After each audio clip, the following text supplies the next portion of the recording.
நாம் எழுந்து நின்று நம்முடைய விசுவாச கீதங்களிலே 161வது பாடலின் ஒரு சரணத்தை பாடி அமரலாம். விசுவாச கீதங்களிலே 161. உதவி வரும் கண்மலை நோக்கி பார்க்கின்றேன், வானமும் வையமும் படைத்தவரை நான் பார்க்கின்றேன்.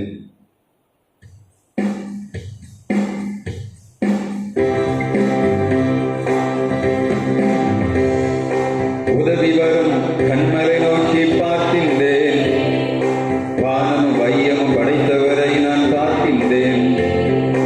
உதவி வரும் கண்மலை நோக்கி பார்க்கின்றேன், வானமும் வையமும் படைத்தவரை நான் பார்க்கின்றேன். கால்கள் தள்ளாட விடமாட்டார், காக்கும் தேவன் புறமாட்டார். கால்கள் தள்ளாட விடமாட்டார், காக்கும் தேவன் புறமாட்டார். இஸ்ரவேலை காக்கிறவர் என்னாலும் தூங்க மாட்டார். இஸ்ரவேலை காக்கிறவர் என்னாலும் தூங்க மாட்டார். உதவி வரும் கண்மலை நோக்கி பார்க்கின்றேன், வானம் வையம் படைத்தவரை நான் பார்க்கின்றேன். உதவி வரும் கண்மலை நோக்கி பார்க்கின்றேன், வானம் வையம் படைத்தவரை நான் பார்க்கின்றேன். அன்பு நல்ல தினமே நாங்கள் உமக்கு நன்றி செலுத்துகிறோம். இந்த 2026 வருடம் 7ஆம் மாதத்தின் கடைசி இந்த ஆராதனையிலே உம்முடைய பிள்ளைகளாகி நாங்கள் இணைந்து உம்மை பாடி உம்மை ஆராதித்தோம். உம்முடைய வல்லமை நாங்கள் பெற்றுக்கொண்டோம். அப்பா, உம்முடைய வார்த்தைக்காக காத்திருக்கிறோம். நீ உம்முடைய பிள்ளைகளோடு பேசுவீராக. உம்முடைய வார்த்தை ஆவியானது, உம்முடைய வார்த்தை ஜீவனானது. அது கணுக்களையும் கணுவிடைகளையும் ஊடுருவி பாயத்தக்கதாக கிரியை செய்யக்கூடியதாக இருக்கிறது. உம்முடைய வார்த்தை புறப்பட்டு போகிற இடமெல்லாம் விடுதலை உருவாகட்டும். உம்முடைய வல்லமை வெளிப்படும்படியாக ஒப்புக் கொடுக்கிறோம். இறை மைந்தன் இயேசு கிறிஸ்து நாமத்தில் ஜெபிக்கிறோம் எங்கள் ஜீவனுள்ள நல்ல பிதாவே, ஆமென். நம்ம மறலாம்.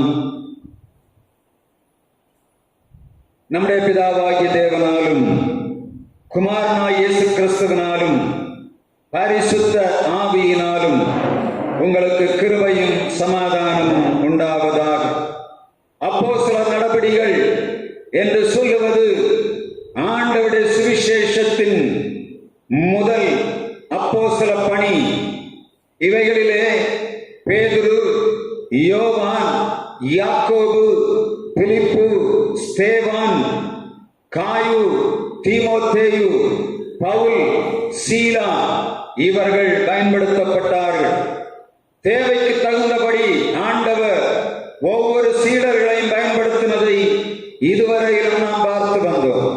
இந்த 13ஆம் அதிகாரத்திலிருந்து பவுல் தன்னுடைய மிஷனரி பிரயாணத்தை தொடர்ந்து ஆண்டவருடைய வார்த்தையை அனுப்பும்படியாக புறப்பட்டு போன சரித்திரத்தை நாம் பார்த்து வந்தோம். இந்த செவ்வாய்க்கிழமை வரையிலும் நாம் 18 அதிகாரங்களை அப்போஸ்தலர்களை தியானித்தோம். இந்த 18ஆம் அதிகாரத்தோடு பவுலுடைய 2வது மிஷனரி பிரயாணம் முடிகிறது. இந்த 3வது அப்போஸ்தல மிஷனரி பிரயாணம் இந்த 19ஆம் அதிகாரத்திலே சொல்லப்படுகிறது. முதல் பிரயாணம் நாம் தெரிந்தது போல அந்தியோகியாவிலிருந்து ஆரம்பித்து பவுல் அந்தியோகியாவில் தன்னுடைய பிரயாணத்தை ஆரம்பித்து விட்டு இந்த பகுதி, இந்த சிவப்பு லெட்டர் இருக்கிற இடத்தை சுற்றி வந்தார். 2வது பிரயாணம் அவர் திரும்பவும் அந்தியோகியாவிலிருந்து ஆரம்பித்து இந்த பகுதி முழுவதும் சுற்றி நீல கலர்ந்த கோடு எபேசுவுக்கு வந்து திரும்ப எருசலேமுக்கு வந்து அந்தியோகியாவுக்கு வந்து இங்கே ஊழியம் செய்து கொண்டிருக்கிறார். இப்பொழுது 3வது மிஷனரி பிரயாணமாக அவர் திரும்பவும் இந்த அந்தியோகியாவிலிருந்து கிளம்புகிறார். எருசலேமிலிருந்து துரத்தப்பட்ட சீடர்கள் அந்தியோகியாவில் வந்தபோதுதான் இந்த இடத்தில் தான் சீடர்களுக்கு கிறிஸ்தவர்கள் என்ற பெயர் கொடுக்கப்பட்டது. இங்கிருந்து 3வது மிஷனரி பிரயாணத்தை பவுல் ஆரம்பிக்கிறார். இந்த 19ஆம் அதிகாரம் 1ஆம் வசனம் சொல்ற வாசிங்க. அப்பல்லோ என்பவன் கொரிந்து பட்டணத்தில் இருக்கையில் பவுல் மேடான தேசங்கள் வழியாக எபேசுவுக்கு வந்தான். அங்கே அங்கே சில சீஷரை கண்டு, நீங்கள் விசுவாசிகளான போது பரிசுத்த ஆவியை பெற்றீர்களா என்று கேட்கிறார். எபேசு என்று சொல்வது நாம் வெளிப்படுத்தின விசேஷத்தை தியானிக்கும் போது மிக தெளிவாக தெரியும். தேவ தூதர்களுக்கு ஆண்டவர் தன்னுடைய தேவ தூதர்களை கொண்டு 7 சபைகளுக்கு நிருபம் எழுதும் போது முதலாவது ஆண்டவர் இந்த எபேசுவில் காணப்பட்ட சபைக்குத்தான் தன்னுடைய நிருபத்தை எழுதுகிறார். நம்ம வெளிப்படுத்தின விசேஷம் தியானிக்கும் போது இன்னும் ஆழமாக இதை நாம் தியானிக்க போகிறோம். இப்பொழுது பவுல் இதுவரை கடல் மார்க்கமாகவும் தரை மார்க்கமாகவும் பிரயாணம் செய்தார். ஆனால் இந்த 3வது மிஷனரி பிரயாணம் அவர் மேடான தேசங்கள் வழியாக வருகிறார். ஒன்று, இந்த எபேசுவுக்கு வருவது வரையிலும் அவர் கடலை தொடவே இல்லை, மேடான பகுதியில் வழியாக அவர் வருகிறார். இங்கே அவர் போய்விட்டு வந்த இசு, தர்சுஸ், தெர்பே, இக்கோனியம், ஆந்தியோக் பிசிதியா, இதன் வழியாக அவர் எபேசுவுக்கு வந்து சேருகிறார். இவைகளில் எல்லாம் ஏற்கனவே இந்த பகுதிகளிலே 2 முறை அவர் போய் வந்ததினாலே 3வது முறை வரும்போது இந்த சபைகளை பார்த்து கொண்டு அப்படியே எபேசுவுக்கு வருகிறார். மிக கவனமாக நாம் கவனிக்க வேண்டிய சத்தியம் என்னவென்று சொன்னால், இந்த எபேசுவிலே முதலாவது இந்த 18ஆம் அதிகாரத்திலே பவுல் அப்போஸ்தலன் ஒரு மனிதனை விட்டு வந்தான். அது யாரு? அப்பல்லோ என்று சொல்லக்கூடிய ஒரு மனிதனை எபேசுவிலே விட்டு வருகிறார். அவன் எபேசுவிலே ஊழியத்தை முடித்துவிட்டு ஆக்கில்லாவும் பிரிஸ்கில்லாவும் அவனை திரும்ப கொரிந்துவுக்கு அனுப்புகிறார்கள். இப்பொழுது அப்பல்லோ கொரிந்துவுக்கு வருகிறான். எபேசு பட்டணத்திலே சுவிசேஷம் அறிவிப்பதற்கு ஆள் இல்லை. இவன் இங்கிருந்து புறப்பட்டு வருகிறான். இங்கே வரும்போது கொரிந்துவிலே அப்பல்லோ இருக்கிறான், எபேசுவிலே இந்த பவுல் அப்போஸ்தலன் வருகிறான். எப்படி இந்த பவுல் அப்போஸ்தலன் எபேசுக்கு வருவதற்கு முன்பாக இவன் கொரிந்துவுக்கு போனான் என்பதை எப்படி தெரிந்து கொண்டான் என்று தெரியவில்லை.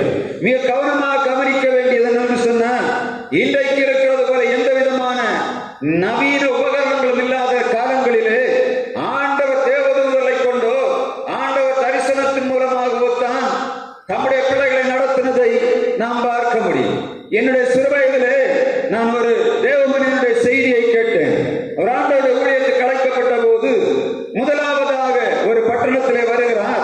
வந்து அங்கே திரளான ஜனங்கள் இருந்த ஒரு தேவாலயத்திலே பணி செய்து கொண்டிருக்கிறார். திடீரென்று அவருக்கு ஒரு அழைப்பு வருகிறது. நீ ஒரு பட்டணத்துக்கு போ என்று சொல்லி ஆண்டவர் அழைக்கிறார். அவர் அந்த கூட்டம் முடிந்தவுடனே அவர் கிளம்பி போகிறார். இவர் போய் அங்கே போய் சேர்வதற்கு முன்பாக அதே நாள் அந்த இடத்துல அந்த மனிதனுக்கு ஒரு வார்த்தை வருகிறது, நீ இந்த இடத்துக்கு போக வேண்டும். 2 பேருக்கும் கான்டாக்ட் பண்ணக்கூடிய காலம் இல்லை. இது 1945 காலகட்டங்களிலே நமக்கு நானே ட்ரங்கால் புக் பண்ணி பேசுகிறேன். இப்ப 88 காலகட்டங்களிலே அதற்கு முன்பாக போன் இல்லை. இப்ப ஆண்டவரே ஊழிய இடத்துல சொல்லுகிறார், நீ அந்த இடத்துக்கு போ. கிட்டங்க இருந்து 500-600 கிலோமீட்டர் பக்கத்துல அந்த பட்டணத்துக்கு நீ போ என்று சொன்னார். அந்த ஊழியர் இடத்துல அங்கிருந்து சொல்லுகிறார், நீ இங்கே போ. டிரான்ஸ்பர் அன்றைக்கு மிக தெளிவாக இந்த நூற்றாண்டு, நம்முடைய 21ஆம் நூற்றாண்டத்திலே 20ஆம் நூற்றாண்டு 21ஆம் நூற்றாண்டு காலத்திலே நடந்திருக்கிறது. ஆனால் இந்த பவுல் அப்போஸ்தலன் கிட்டத்தட்ட இது ஒரு 1000 கிலோமீட்டர் பக்கம் இருக்கக்கூடிய இடம். இந்த அந்தியோகியாவிலிருந்து அவர் மேலான தேசங்கள் வழியாக எபேசுவுக்கு வருகிறார். எபேசுவிலே பணி செய்து கொண்டிருந்தவன் அப்பல்லோ கொரிந்துவுக்கு அனுப்பப்படுகிறார். நாம் மிக கவனமாக கவனிக்க வேண்டிய இந்த 19ஆம் அதிகாரத்திலே முதலாவது பவுல் செய்த வேலை, இந்த எபேசுவிலே அப்பல்லோ சுவிசேஷம் அறிவித்துக் கொண்டுதான் இருக்கிறான். ஆனால் இங்கே எபேசுவிலே வந்தவுடனே பவுல் அப்போஸ்தலன் கேட்கிறான், நீங்கள் ஞானஸ்நானம் பெற்றீர்களா? அவர்கள் சொல்லலாம், பெற்றுக்கொண்டோம். என்ன ஞானஸ்நானம்? யோவான் ஸ்நானம் கொடுத்த ஞானஸ்நானம் என்று சொன்னார். இது சரிய தப்போ என்று தெரியவில்லை.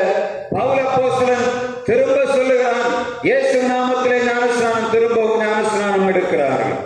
இதுக்கு என்ன பதில் சொல்றதுன்னு தெரியவில்லை. ஞானஸ்நானம் என்பது ஒரு முறை எடுக்கப்படுகிறது. ஆனால் இங்கே 2 தடவை நடந்திருக்கிறதை நாம் பார்க்க முடியும். அதற்கப்புறமாக இந்த பவுல் அப்போஸ்தலன் அவர் மேல் கைகளை வைத்தவுடனே அவர்கள் பரிசுத்த ஆவியை பெற்றுக் கொள்ளுகிறார்கள். வசனம் சொல்லுகிறது, 19ஆம் அதிகாரம் அப்போஸ்தலர் 6ஆம் வசனம்,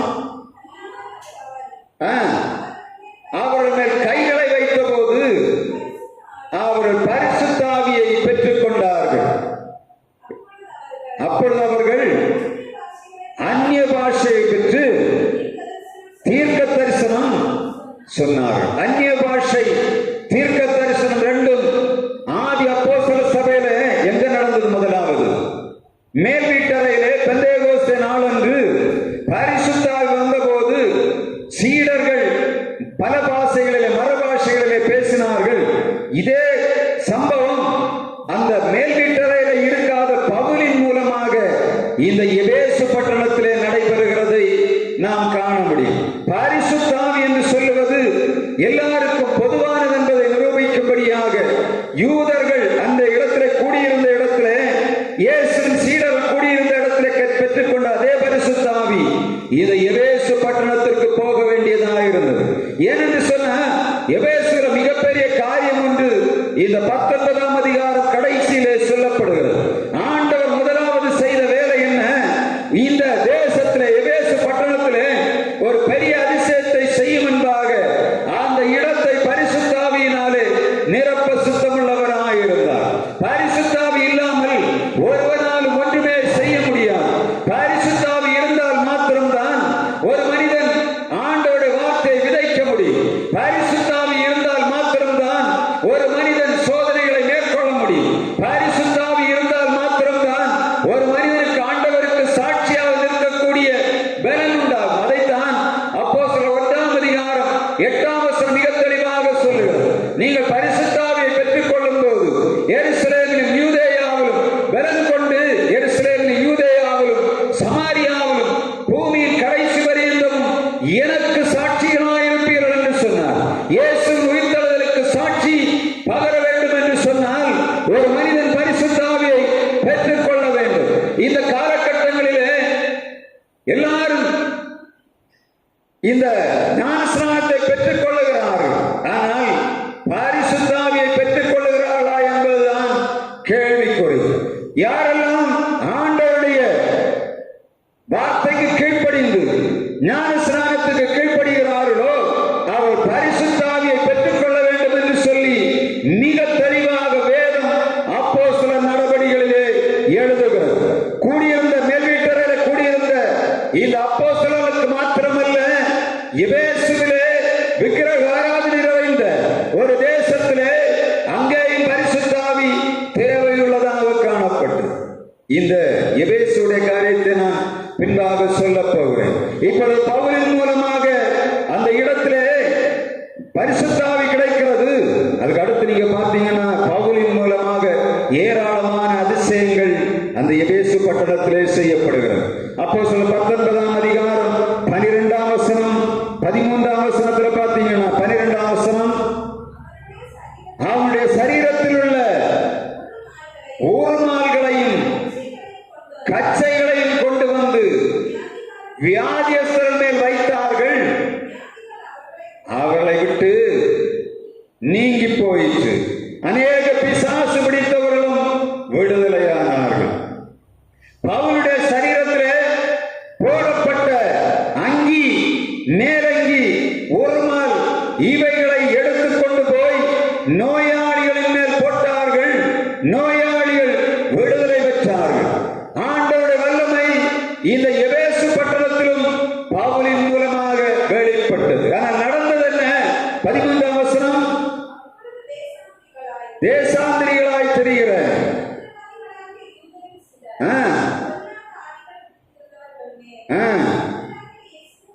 கர்த்தராகிய இயேசு நாமத்தை சொல்லி பவுல் பிரசங்கிக்கிற இயேசுவின் பேரில் ஆணையிட்டு,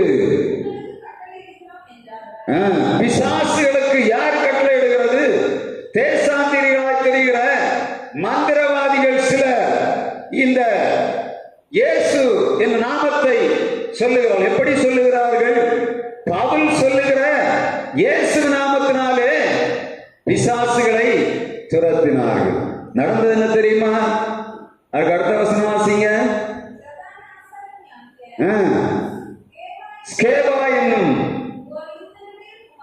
யூதனுடைய குமாரர் 7 பேர் இப்படி செய்தார்கள். ஆசுத்தாவிகள் என்ன பண்ணிச்சு தெரியுமா? என்ன சொல்லுது? பவுலையும் அறிவேன், இயேசுவையும் அறிவேன், நீங்க யார் என்று சொல்லி அவர்களை அடித்து நிர்வாணம்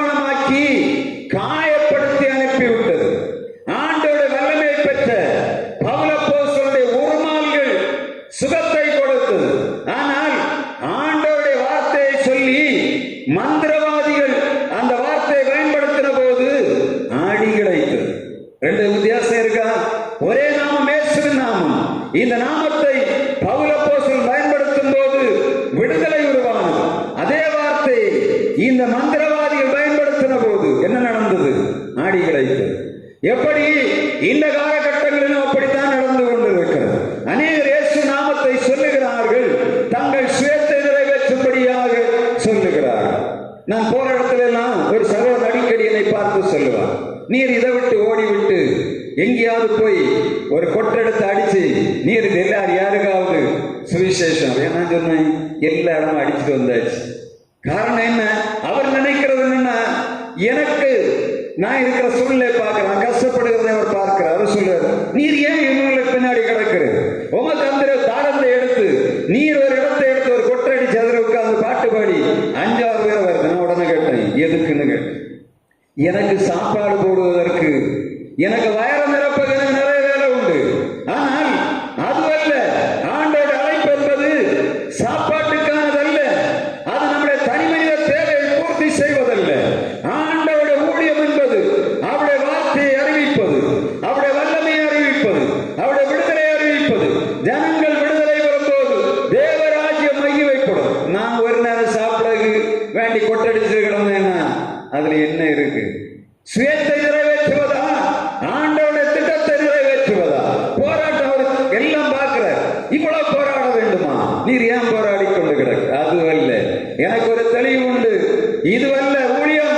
நாம் என்னுடைய வயிற்றை நிரப்புவதல்ல ஊழியம், தன்னுடைய சுயத்தை நிறைவேற்றுவதல்ல ஊழியம். ஆண்டோடைய வார்த்தையை ஆண்டோடைய வல்லமையோடு, ஆண்டோடைய அதிகாரத்தோடு தேசத்துக்கு விதைக்க வேண்டும். திரளான ஜனங்கள், கட்டப்பட்டு கிடக்கிற ஜனங்கள் விடுதலையாக வேண்டும். இந்த பாவத்தின் அடிமைத்தனத்திலே கிடக்கிற ஜனங்கள் மீட்டெடுக்கப்பட வேண்டிய பணிதான் நம்முடைய கையிலே கொடுக்கப்பட்டிருக்கிறது. அது என்ன வேணுங்கிறோம் செய்யலாம். தெருவில் இறங்கி சுவிசேஷம் அறிவிக்கலாம். எந்த இடத்துல போய் நம்ம இருக்கிற இடங்களிலே சுவிசேஷம் அறிவிக்கலாம். கர்த்தர்கள் தந்திருக்கிற இடத்திலே மிக தெளிவாக ஊழியத்தை ஆண்டவருக்காக செய்ய வேண்டும் என்று விரும்புகிறபடியினாலே தனி மனித தேவைகள் பெரிதாக ஆண்டவர் வைக்கிறது. ஒரு நாள் ஆண்டவர் சாப்பாட்டுக்கு குறைவு தரல. அவர் பார்க்குமா நான் கஷ்டப்படுறது மாதிரி தோணுது. ஆனா ஒரு நாளும் நேரம் தவறாம எப்ப என்ன வேணுமோ அதை ஆண்டவர் தருவார். எனக்கு நாளைக்கு ஒரு ஃபாஸ்டிங் பிரேயர் நடத்த போனோம்னா ஆண்டவர் முந்தின நாள் நல்ல கறி வச்சு சாப்பாடு தருவார். எப்படின்னே தெரியாது, அவருக்கு தெரியும் நாளை இவனை நான் பயன்படுத்த போகிறேன். அன்னைக்கு நல்ல மட்டன் கறி வச்சு நல்ல சூப்பரா போய் 3 மணி நேரம் நடத்தினாரு. அதில் சும்மா இல்லை, நல்ல தந்து கொழுக்க வச்சு காலையில் அனுப்பி விட போய் ஒரு இடி இடிச்சுட்டு வாங்க. அப்படி எத்தனையோ தடவை நடத்திடுவேன். அங்கிருந்து சில நேரத்தில் பார்த்தேன்னா அங்க நாகர்கோவில் இருந்து திரும்ப வரும்போது பார்த்தா ஒண்ணுமே இருக்காது. வந்து இறங்கும் போது பார்த்தா நல்ல பிரியாணி